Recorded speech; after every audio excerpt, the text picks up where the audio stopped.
সুনামগঞ্জে থেমে থেমে বৃষ্টি হওয়ায় হাওরের নিচু এলাকায় পানি জমে তলিয়ে যাচ্ছে কাঁচা ধান। ধান কাটার বড় বাধা হয়ে দাঁড়িয়েছে হারভেস্টার মেশিন না চালাতে পারা। শ্রমিক সংকট ও যান্ত্রিক সীমাবদ্ধতায় দুশ্চিন্তায় কৃষক। সুনামগঞ্জ থেকে জাহাঙ্গীর আলমের পাঠানো তথ্য ও ভিডিও চিত্রে রিপোর্ট করছেন জহির মুন্না। সুনামগঞ্জ জেলায় প্রায় 2,23,000 হেক্টর জমিতে বোরো ধান আবাদ হয়েছে। তবে চলমান বৃষ্টিতে সেই ধান রক্ষা করাই এখন বড় চ্যালেঞ্জ। কোথাও বাঁধ কেটে আবার কোথাও সেচ মেশিন বসিয়ে পানি ছড়ানোর চেষ্টা চলছে। জলাবদ্ধতায় ইতোমধ্যে অনেক জমির ধান নষ্ট হয়ে গেছে। আগাম বন্যার আশঙ্কায় অনেক কৃষক আধা ফাঁকা ধানই কেটে নিচ্ছেন। হাওরের বিস্তীর্ণ এলাকায় পানি জমে মাটি কাদায় পরিণত হওয়ায় হারভেস্টার মেশিন চালানো প্রায় অসম্ভব হয়ে পড়েছে।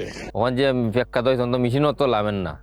ওখান তো আগে তো বিভিন্ন জায়গা থেকে আমরা সুনামগঞ্জ যাই তো খাট্টা হল, ওখান তো খাট্টা হল হয় না। তখন তো যারা করছে তখন বিপদ হয়ে বাবা, এগুলা কাটা ভীষণ দায়। অনেক কৃষক বাধ্য হয়েই শ্রমিক দিয়ে সনাতন পদ্ধতিতে ধান কাটছেন।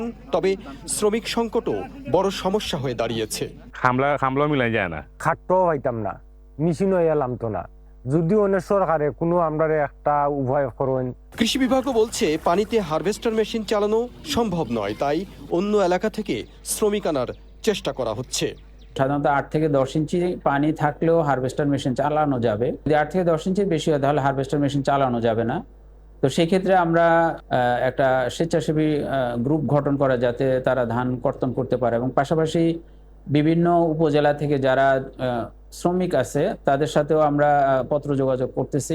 বছরের একমাত্র ফসল বাঁচাতে দ্রুত কার্যকর উদ্যোগের অপেক্ষায় হাওর অঞ্চলের কৃষক।